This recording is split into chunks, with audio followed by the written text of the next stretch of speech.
Story 1 of 32. Australian PM Anthony Albanese addresses nation on Middle East fuel crisis and economic impacts. Australian PM Anthony Albanese addresses nation on Middle East fuel crisis and economic impacts. Here's what every outlet agrees on. Anthony Albanese delivered a rare national address to the nation on Wednesday evening, 7 p.m. Australian Eastern Daylight Time, via TV and radio, interrupting live broadcasts across all networks. The address was prompted by the Middle East conflict, Iran war, causing the biggest spike in petrol and diesel prices in history and potential fuel shortages. Albanese announced a 26-cent cut to the fuel excise tax on petrol for 3 months, effective immediately, reducing the price per litre. The heavy vehicle road user charge was suspended to zero for 3 months to support transport industries. Australia currently has about 39 days worth of petrol, 30 days worth of diesel, and 30 days worth of jet fuel in reserve.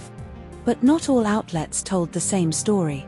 The Guardian and The Age both criticised Albanese's address as thin or over-dramatised, but the ABC defended it as a necessary warning shot to prepare the public. The Guardian and The Age suggested Albanese's address was mostly re-announcing previously announced measures, while ABC and SMH framed it as a clear signal of escalating concerns within government. The Guardian and The Age implied Albanese's address was not urgent enough, but ABC noted that Albanese was actively trying to demonstrate he is a strong leader following criticism over the Bondi terror attack.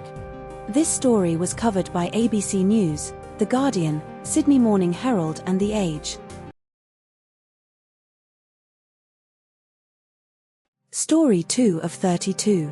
Sha'Carri Richardson wins Stawell Gift 120m handicap race from scratch in record time. Sha'Carri Richardson wins Stawell Gift 120m handicap race from scratch in record time. Here's what every outlet agrees on. Sha'Carri Richardson won the Stawell Gift 120m handicap race in 13.15 seconds on Monday, setting a new women's record for the event. Richardson won from scratch, 0m handicap, in the final, becoming the third woman ever to achieve this feat. Charlotte Nielsen finished second in 13.19-13.20 seconds, starting 9 meters ahead of Richardson. Richardson's time of 13.15s was faster than Nielsen's time, which would have won any previous Stawell Gift. Christian Coleman, Richardson's boyfriend, won his men's 120-meter heat semi-final in 12.32s but did not advance to the final. But not all outlets told the same story. The Age reports Richardson's semi-final time as 13.52s, but Guardian and ABC report it as 13.815s. The Age says Richardson won her semi-final by a millimetre over Grady Woods, 12.32s, while Guardian mentions Hallie Martin, 0.007s margin. The Age reports Commonwealth's men's final time as 12.03s, but Guardian reports it as 11.93s and ABC reports it as 12.11s. This story was covered by ABC News, The Guardian, SBS News, and The Age. Story 3 of 32. Australia's under-16 social media ban effectiveness and challenges after implementation. Australia's under-16 social media ban effectiveness and challenges after implementation. Here's what every outlet agrees on. Australia's under-16 social media ban took effect in February 2024, targeting platforms like Instagram, TikTok, and Snapchat. Over 70%, 2/3, of teens aged under 16 remain on banned platforms 4 months after the ban's implementation. The eSafety Commissioner's report found 66% of parents whose children stayed on social media said platforms did not ask for age verification. Facial age estimation technology has higher error rates for children near the 16-year age threshold, particularly ages 14 and 15. More than 5 million accounts have been deactivated under the ban, according to the Albanese government. But not all outlets told the same story. Article 1 states the government expects eSafety to pursue fines for non-compliance but does not specify a timeline, while Article 2 does not mention fines or enforcement timelines. Article 1 reports the government claims 10% of diverted ad spend went to gaming platforms, while Article 2 does not provide this specific percentage. Article 1 highlights that platforms adjust ages of 14 to 15-year-olds to 16 plus rather than deactivating accounts, but Article 2 does not explicitly mention this adjustment practice. This story was covered by The Guardian. Story 4 of 32. Columnist Ross Gittins recounts his 44-day ICU stay and near-death cardiac surgery experience. Columnist Ross Gittins recounts his 44-day ICU stay and near-death cardiac surgery experience. Here's what every outlet agrees on. Ross Gittins began experiencing uncontrollable shaking in Budapest during a Danube cruise in October. A cruise doctor initially diagnosed Gittins with bronchitis, but he deteriorated and was hospitalized in Vienna. Gittins insisted on returning to Australia as planned despite hospital advice to stay. Gittins underwent an 8-hour cardiac surgery called a commando procedure or unidentified flying object operation. The surgery involved an extracorporeal membrane oxygenation (ECMO) machine and replacement of a heart valve. But not all outlets told the same story. No contradictions found between the two sources. This story was covered by Sydney Morning Herald and The Age. Story 5 of 32. St Kilda AFL player Lance Collard faces tribunal for alleged homophobic slur during VFL match.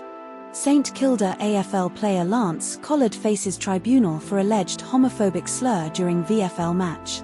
Here's what every outlet agrees on. Lance Collard, 21, is a St Kilda forward facing a disciplinary tribunal for an alleged homophobic slur during a VFL match against Frankston in Round 2. Collard was initially banned for 3 weeks for a brawl involving a high hit on an opponent in the same match, later reduced to 2 weeks after pleading guilty. This incident follows a 6-game ban Collard received in 2024 for using a homophobic slur while playing for VFL side Sandringham, affiliated with Street Kilda. The AFL has referred a charge of alleged breach of AFL Rule 2.3a, conduct unbecoming, against Collard to a disciplinary tribunal hearing scheduled for next week. Collard allegedly used the homophobic slur during a heated exchange with another player in the VFL match against Frankston last week. But not all outlets told the same story. No contradictions found between the two sources on core factual claims. This story was covered by ABC News and news.com.au. Story 6 of 32. Review of JW Marriott Khao Resort and Spa in Thailand by two sources.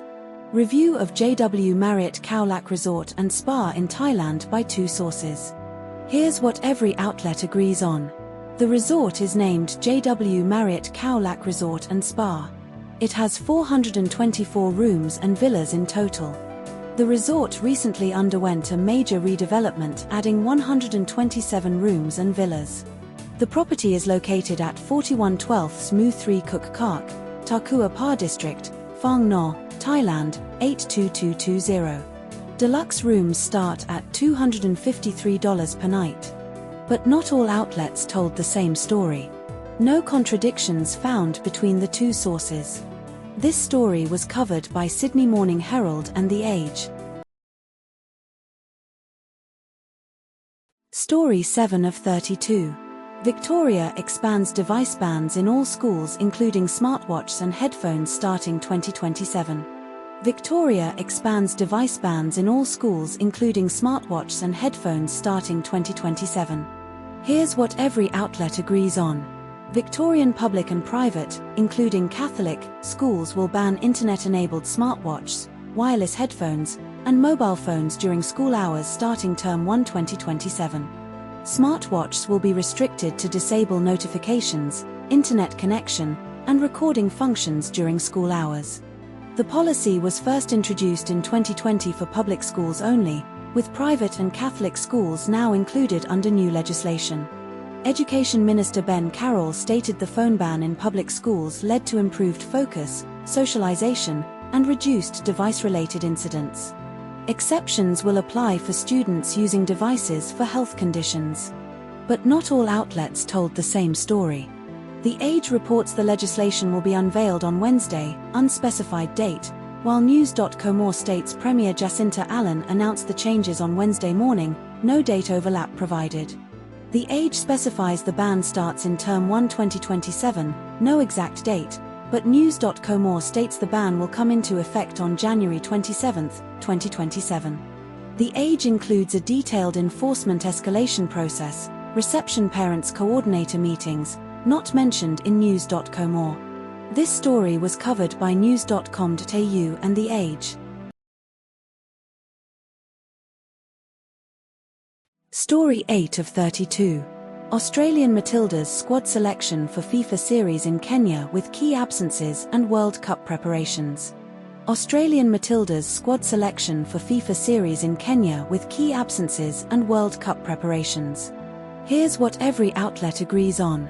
Sam Kerr is named captain of the 22-player Matildas squad for the FIFA Series in Kenya. The Matildas will play Malawi, ranked 153, on April 11 in Nairobi, followed by either Kenya, ranked 134, or India, ranked 67, on April 15. Mary Fowler, Ellie Carpenter, Kyra Cooneycross, and Katrina Gorey are notable absences from the squad. The squad includes stars like Caitlin Ford, Steph Catley, Hayley Rosso, Mackenzie Arnold, and Alana Kennedy. Claire Hunt will miss the tournament due to surgery on her right knee after an Asian Cup injury. But not all outlets told the same story. ABC does not mention personal reasons for Kyra Cooneycross's absence, while The Guardian explicitly states she is unavailable due to personal reasons. The Guardian highlights criticism of the squad selection for not including top-ranked teams, while ABC does not mention this criticism. This story was covered by ABC News and The Guardian. Story 9 of 32. Impact of fuel price surge on Australian tourism during Easter 2024. Impact of fuel price surge on Australian tourism during Easter 2024. Here's what every outlet agrees on. Prime Minister Anthony Albanese urged Australians to continue Easter travel plans normally in a national address, advising to not take more fuel than you need, ABC Article 1. Fuel prices in Queensland reached $4.25 per litre on K'gari, Fraser Island, among the highest in the country, ABC Article 2. The federal government announced a cut to the fuel excise to help curb rising fuel costs, ABC Article 2. Tourism businesses in southern Queensland reported booking cancellations due to fuel price surges, including a 10% drop at Paradise Resort, ABC Article 2, and unspecified cancellations at Jamala Wildlife Lodge, ABC Article 1. Drop Bear Adventures on K'gari lost $10,000 to cancellations in recent weeks, ABC Article 2. But not all outlets told the same story. ABC Article 1 reports the National Zoo and Aquarium in Canberra saw a 10% dip in Easter visitation, while ABC Article 2 does not mention Canberra's tourism sector at all. ABC Article 1 states Tasmania's tourism was largely unaffected by a dip in numbers, while ABC Article 2 does not discuss Tasmania's tourism performance.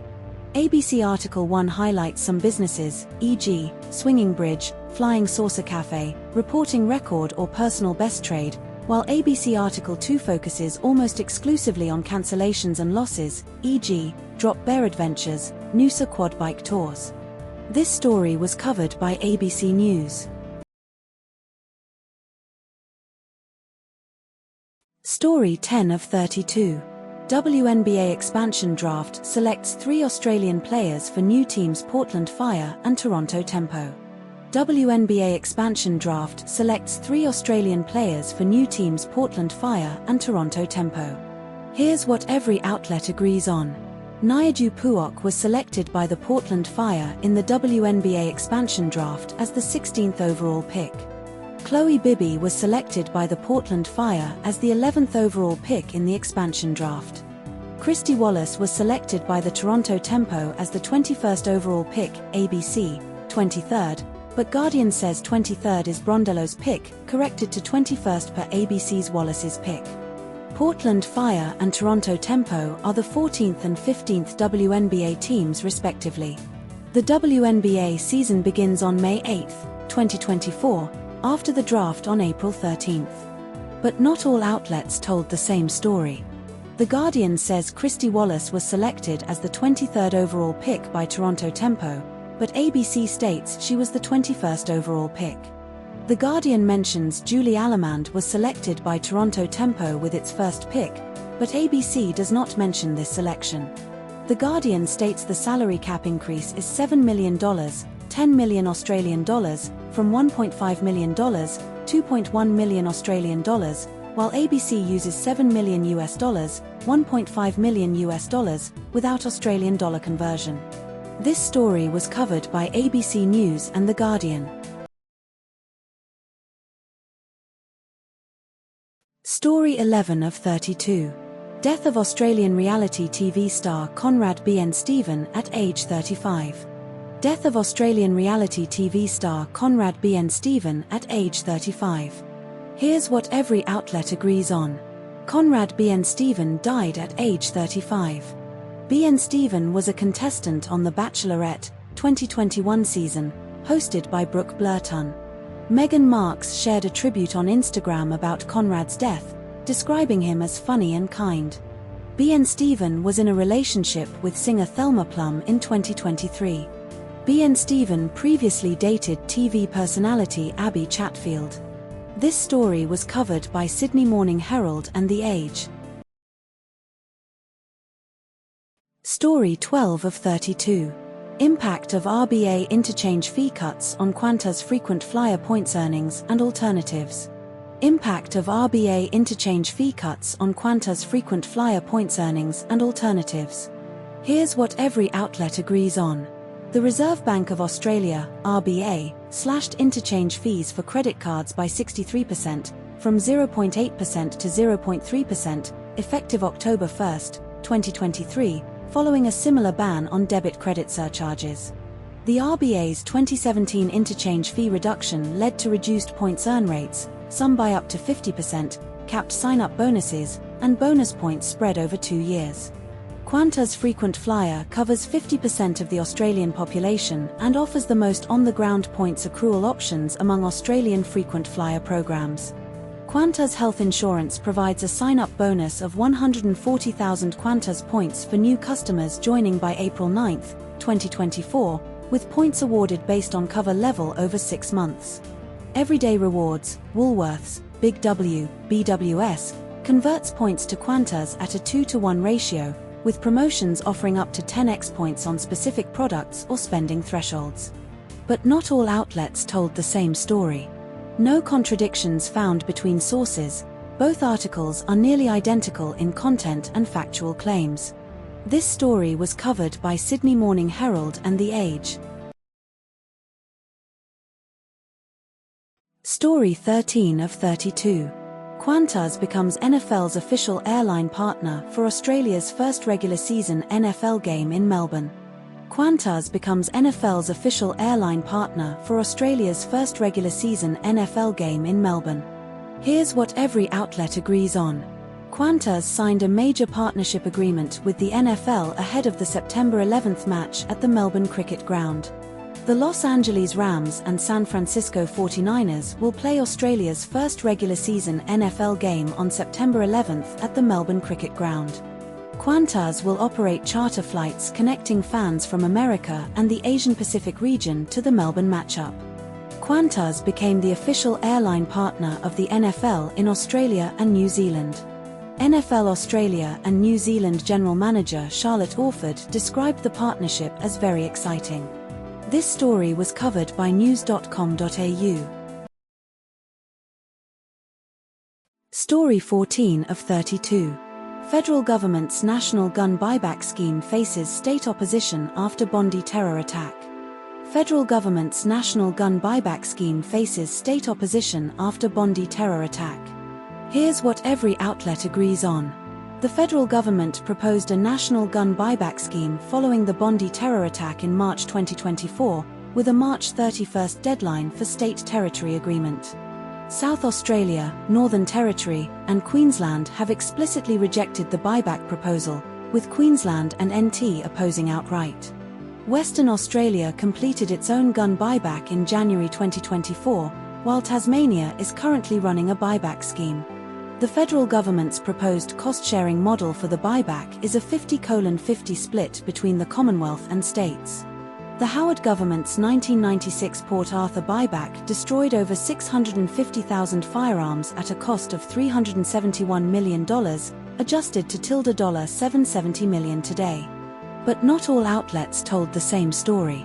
Newscomer reports Victoria holds a quarter of the country's firearms and is non-committal, while The Guardian states Victoria is awaiting a review report and plans to release a response soon. Newscomer states South Australia has said it would not tighten any laws, but The Guardian claims South Australia has not received any firearms proposal and has strongest laws. Newscomer attributes the 50:50 funding split to the federal government's proposal, while The Guardian implies states are resisting the split without specifying their counter-proposal. This story was covered by The Guardian and news.com.au. Story 15 of 32. Kieran Foran's debut as Manly Sea Eagles interim head coach and his first NRL match against the Dolphins. Kieran Foran's debut as Manly Sea Eagles interim head coach and his first NRL match against the Dolphins. Here's what every outlet agrees on. Kieran Foran took over as Manly Sea Eagles head coach after Anthony Seibold was sacked on Friday, the 12th of April, 2024. Foran's first match as head coach is against the Dolphins at Redcliffe on Thursday night, the 18th of April, 2024. Foran is 35 years old and is among the youngest to take charge of an NRL side this century. 9 of Foran's former Manly teammates remain at the club from his 2022 season. Foran has only made one forced change for the Dolphins match, insisting he will not rip up Manly's squad. But not all outlets told the same story. Article 1 states Foran took over this week after Seibold's sacking, while Article 2's live blog implies the sacking happened just days ago without specifying the exact timing. Article 1 mentions Foran's first match is on Thursday night, unspecified date, while Article 2's live blog explicitly states it is the 18th of April, 2024. Article 1 does not mention the Dolphins being favourites, while the live blog in Article 2 explicitly states Dolphins do come into this match as favourites. This story was covered by ABC News. Story 16 of 32. Affordable flight options to Europe in 2026 amid Middle East instability. Affordable flight options to Europe in 2026 amid Middle East instability. Here's what every outlet agrees on. A business-class return flight from Melbourne to London with Etihad in mid-April to early May costs $4,881, nearly $2,000 cheaper than Emirates Premium Economy for the same route and dates. Economy class fares from Melbourne to London start at $1,295 with Air China, mid-April to early May, Sydney to Paris at $2,167 with Malaysia Airlines, early June to early July, and Melbourne to Rome at $2,330 with Turkish Airlines, early September return.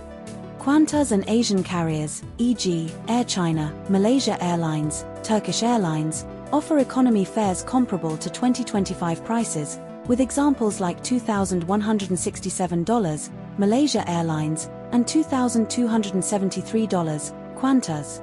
For Sydney-Paris in June-July.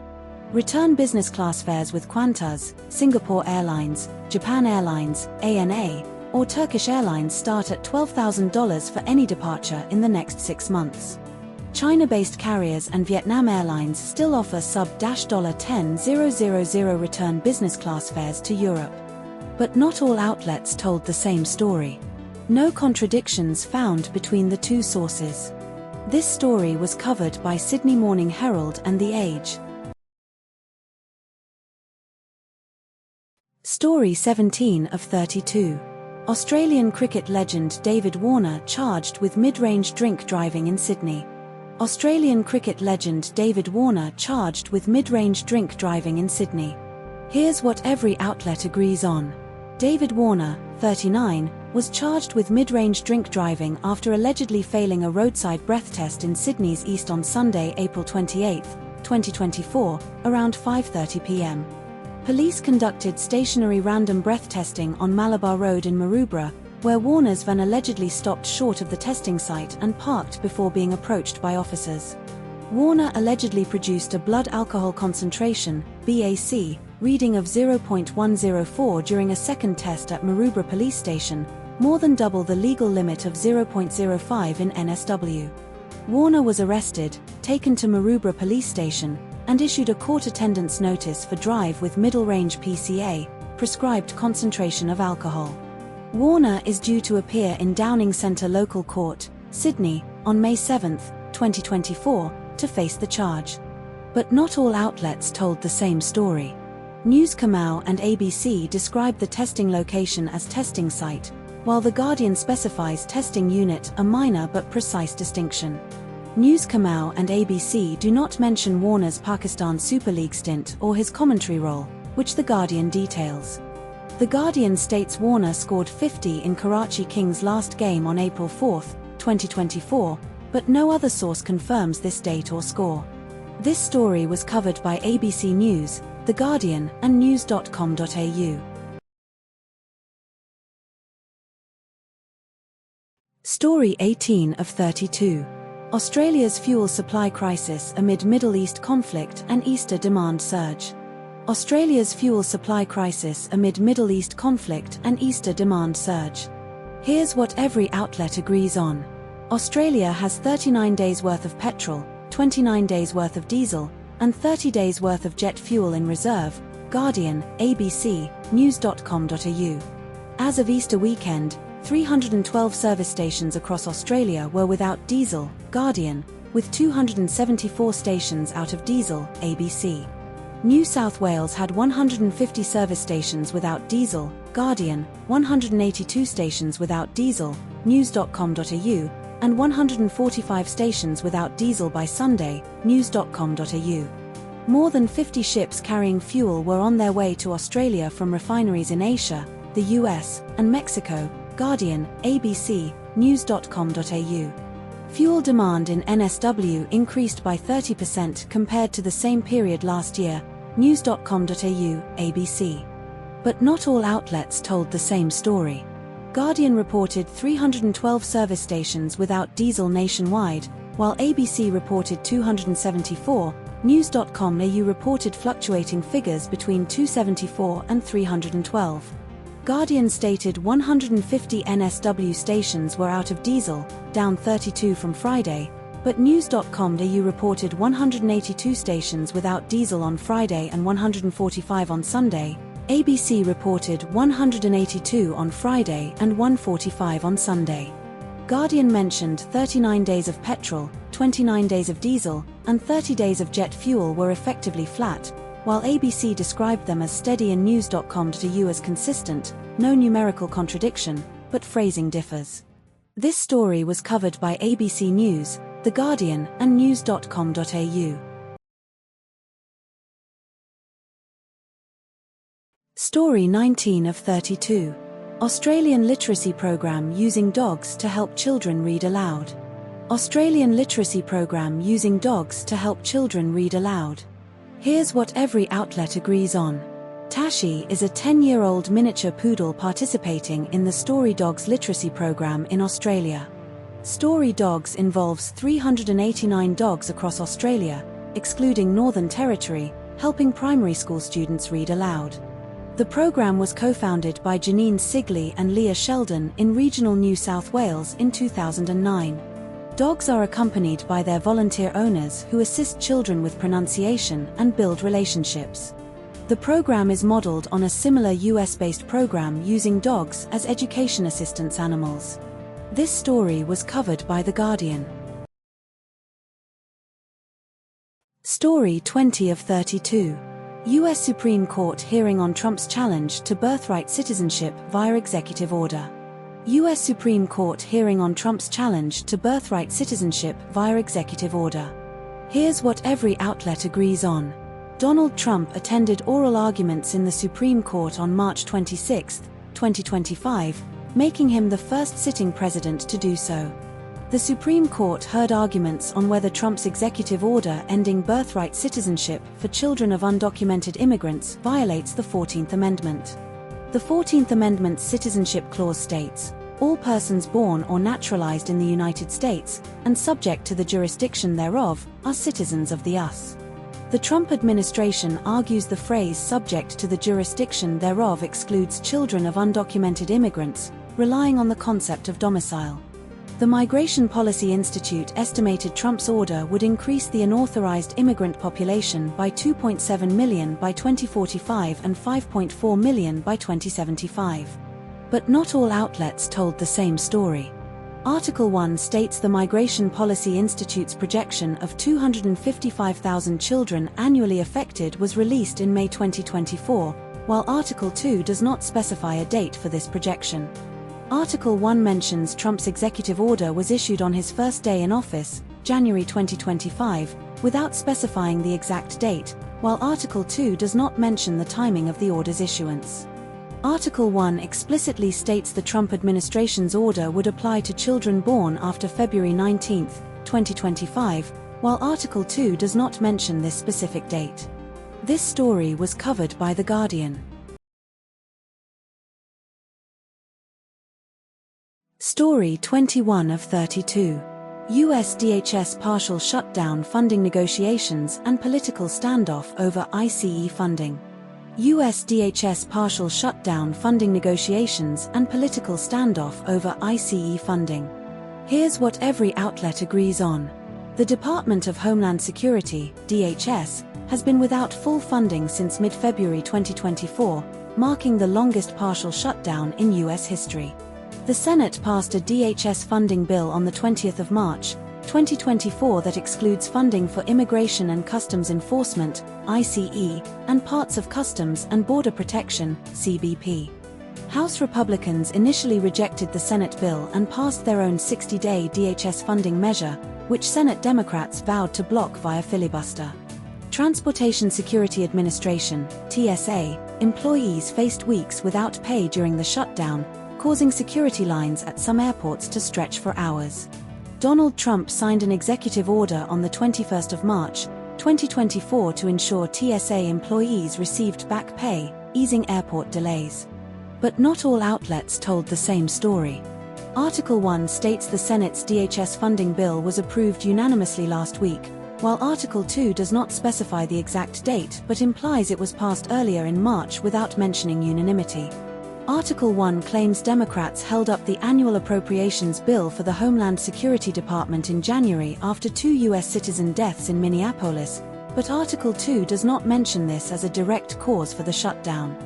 Article 1 attributes the initial House Republican rejection of the Senate bill to pressure from the House Freedom Caucus, while Article 2 does not explicitly state this as the reason for the rejection. This story was covered by The Guardian. Story 22 of 32. Australian government's fuel excise cuts and their immediate impact on petrol prices. Australian government's fuel excise cuts and their immediate impact on petrol prices. Here's what every outlet agrees on. The federal government halved the fuel excise on petrol and diesel by 26.3 cents per litre effective Wednesday, March 20, 2024, reducing the tax from 52.6 cents to 26.3 cents per litre for 3 months until June 30. Average unleaded petrol prices across Australia fell by approximately 16 to 25 cents per litre on Wednesday, with Sydney, Melbourne, Brisbane, and Perth averaging between 243 to 245 cents per litre, about $2.43 to $2.45. Diesel prices dropped by around 21.3 cents per litre on average, with Adelaide seeing the largest decrease, 21.3 cents, and national averages falling from 323.5 cents to 311.1 cents per litre. State and territory leaders agreed to an additional 5.7 cents per litre cut in fuel excise by returning GST revenue from higher fuel prices, bringing the total reduction to 32 cents per litre until June 30, with the deal finalized on Thursday, March 21. The excise cut was announced in response to rising fuel prices caused by the Middle East conflict, with the Albanese government citing the war as the cause of the biggest spike in petrol and diesel prices in history. But not all outlets told the same story. The Guardian and ABC both report that retailers passed on the excise cut almost immediately, But news.com.au claims prices at surveyed Sydney stations had not yet dropped significantly, with one worker stating it's looking pretty normal. The Guardian and ABC agree that the excise cut was expected to take days or weeks to flow through, but both sources also report that prices dropped unexpectedly fast, with NRMA data showing immediate reductions across capital cities. The Guardian states that diesel shortages in NSW dropped from 247 to 207 stations, while ABC does not mention diesel shortages specifically in its coverage of the excise cut. This story was covered by ABC News, The Guardian, and news.com.au. Story 23 of 32. Downfall of orgasmic meditation cult, one taste, and founder Nicole Daedone's prison sentence. Downfall of orgasmic meditation cult, one taste, and founder Nicole Daedone's prison sentence. Here's what every outlet agrees on. Nicole Daedone founded One Taste in 2005 and sold it for $12 million in 2017. Daedone was sentenced to 9 years in federal prison in March 2024 for forced labor conspiracy charges. Rachel Cherwitz, One Taste's former head of sales, received a 6.5-year sentence alongside Daedone. One Taste's orgasmic meditation practice involved 15-minute clitoral stimulation sessions in a nest position with no orgasm expectation. The practice was marketed as a wellness tool for stress resilience, emotional regulation, and mystical experiences. But not all outlets told the same story. Article 1 states Daedone was sentenced to federal prison after a judge ruled on psychological, emotional, and financial coercion, while Article 2 describes it as a forced labor conspiracy conviction with 9 years in Brooklyn court. Article 1 claims Daedone's TEDx talk described her first OM experience as emotionally overwhelming with compassionate observation, but Article 2 does not reference this personal account.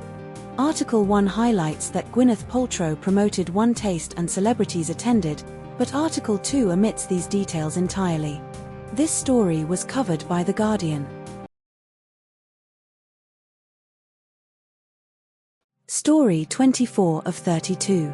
China's strategic advantages from U.S. military distraction in Iran war and its energy resilience. China's strategic advantages from U.S. military distraction in Iran war and its energy resilience. Here's what every outlet agrees on. Steve Biegun, U.S. Deputy Secretary of State under Trump, stated that the U.S. is distracted and depleting its military capabilities in the short term due to Iran war, diverting air defense systems, Marines, and aircraft carriers from South Korea and Japan. South Korea's President Lee Jae-myung expressed concern over U.S. air defense system transfers to the Middle East, leaving South Korea exposed. The U.S. has shipped air defense systems and Marines from Japan to the Middle East for Trump's Iran war. China stockpiled an average of over 500,000 barrels of oil per day in 2023, about 0.5% of global daily consumption, Panatixis and Reuters estimates. China has enough oil reserves to replace imports via the Strait of Hormuz for approximately 7 months, according to Reuters. But not all outlets told the same story. No contradictions found between sources. This story was covered by Sydney Morning Herald and The Age. Story 25 of 32. Victoria Police investigation into Dezi Freeman's 7-month manhunt and arrests of associates. Victoria Police investigation into Dezi Freeman's 7-month manhunt and arrests of associates.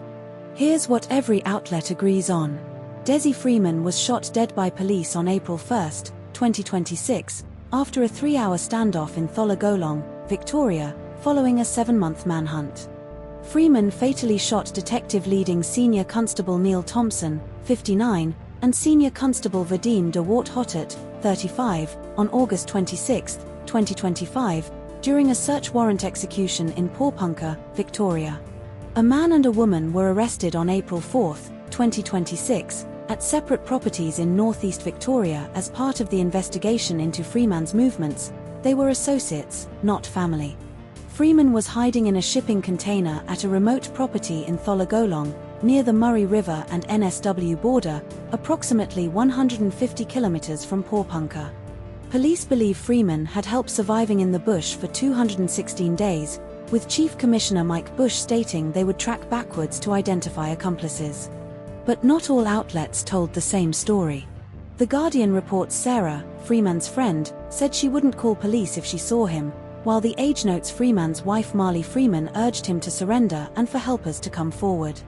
The Guardian states Freeman was shot after presenting a gun to police, while The Age and ABC describe Freeman emerging from the container with a gun after flashbang grenades were deployed. The Guardian implies Freeman's death was controversial, with some locals refusing to believe he is dead, while The Age and ABC do not mention this sentiment.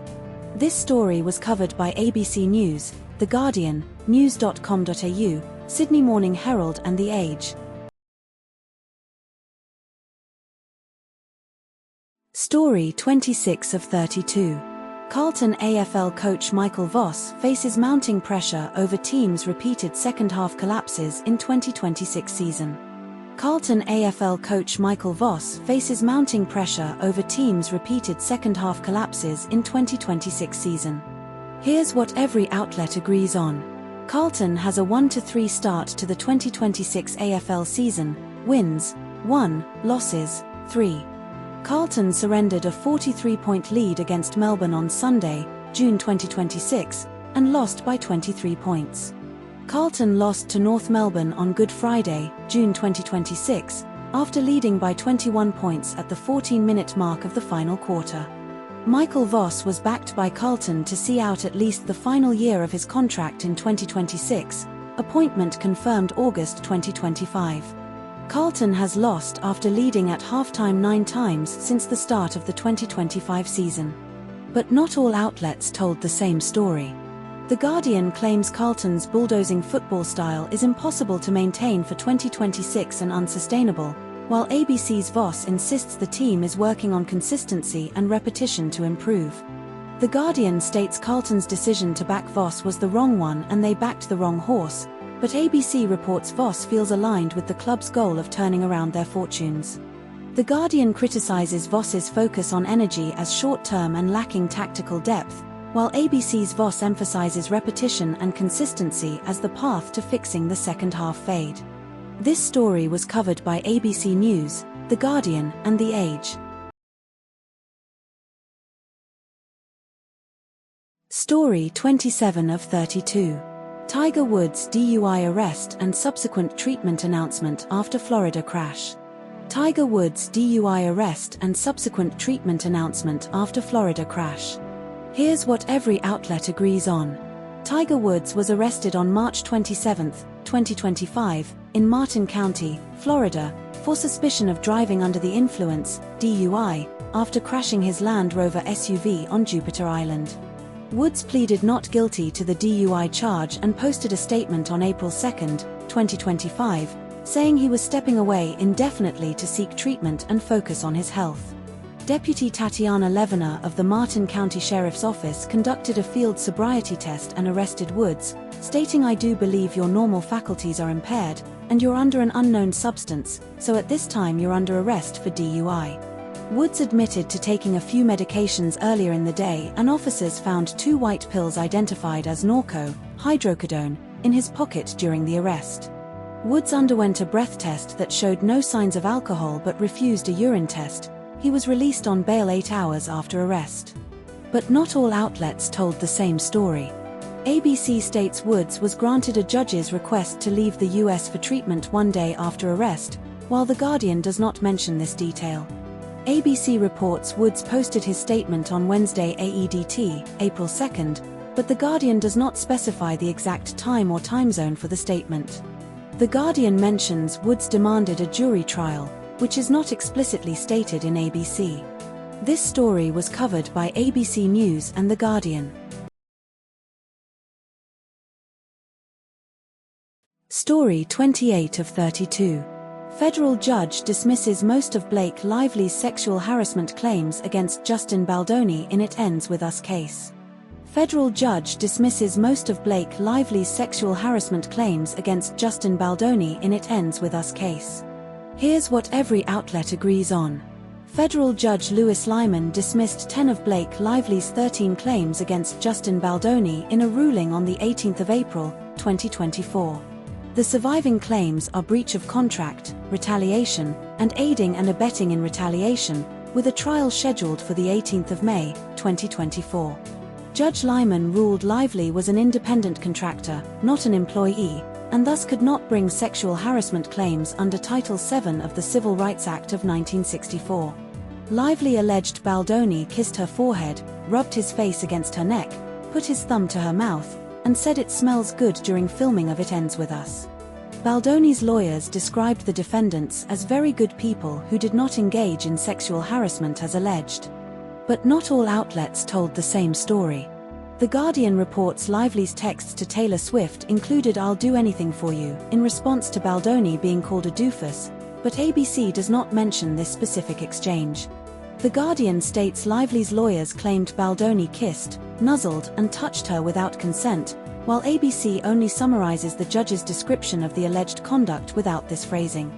The Guardian notes Baldoni's lawyer Brian Friedman claimed the defendants were not afraid of the truth, but ABC does not include this exact quote. This story was covered by ABC News and The Guardian. Story 29 of 32.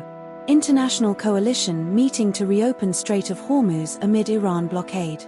International coalition meeting to reopen Strait of Hormuz amid Iran blockade. Here's what every outlet agrees on. A virtual meeting of 35 to 40 countries, including Australia, UK, France, Germany, Italy, Netherlands, Japan, Canada, South Korea, New Zealand, UAE, Nigeria, was held on the 29th of March, 2024 to discuss reopening the Strait of Hormuz, excluding the US. Foreign Minister Penny Wong represented Australia at the meeting, which was convened by UK Foreign Secretary Yvette Cooper and UK Prime Minister Keir Starmer. The Strait of Hormuz carries 15 to 25% of the world's seaborne oil and gas supplies, with 1,000 to 2,000 ships and 20,000 seafarers currently stranded due to Iran's partial blockade. Australia has deployed an E-7 Wedgetail surveillance aircraft to the UAE, contributing to regional defense efforts in the Gulf.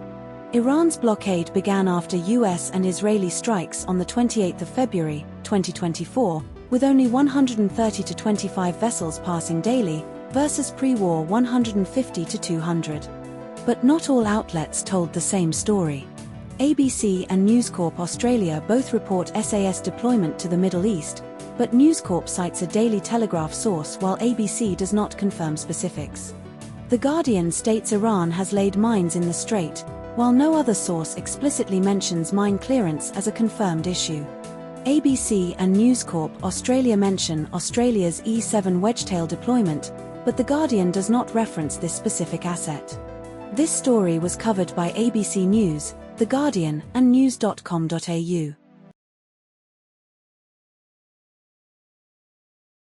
Story 30 of 32. Missing 65-year-old man swept away in South Australian floodwaters, search ends in tragedy. Missing 65-year-old man swept away in South Australian floodwaters, search ends in tragedy.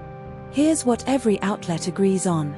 Tony Aspden, 65, was last seen on April 4 around midday near Inaminka, SA, walking across Cordillo Downs Road when swept into floodwaters.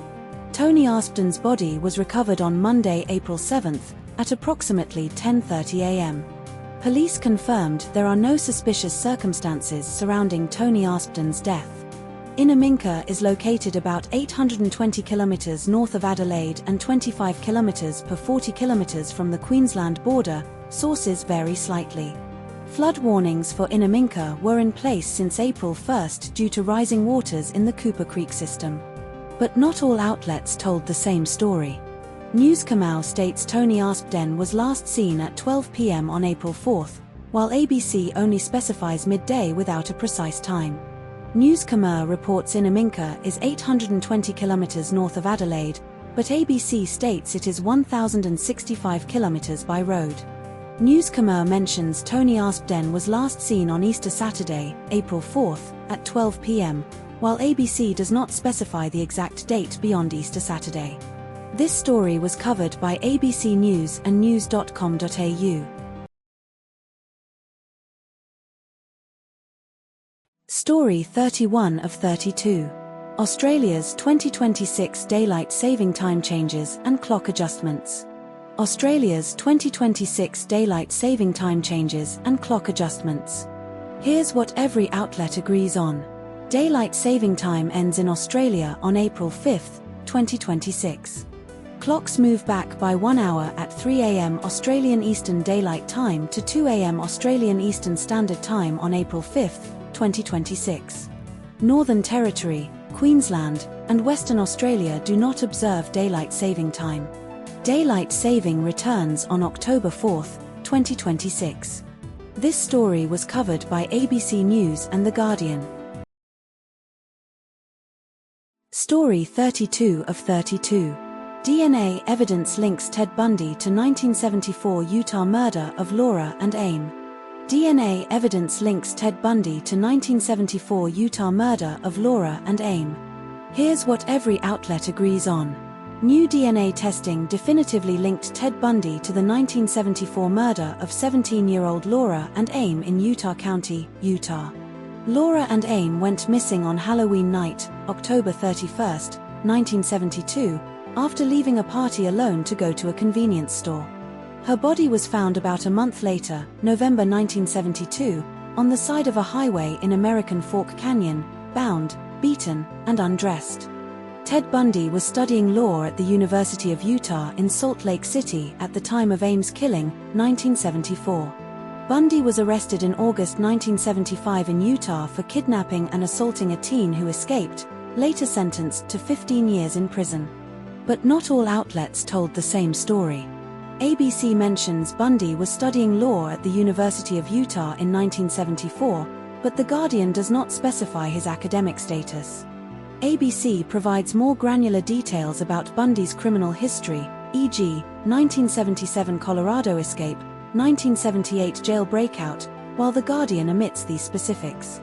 ABC includes the exact date of Aime's disappearance, Halloween night 1972, and body discovery, November 1972, but The Guardian does not specify the exact month of discovery. This story was covered by ABC News and The Guardian.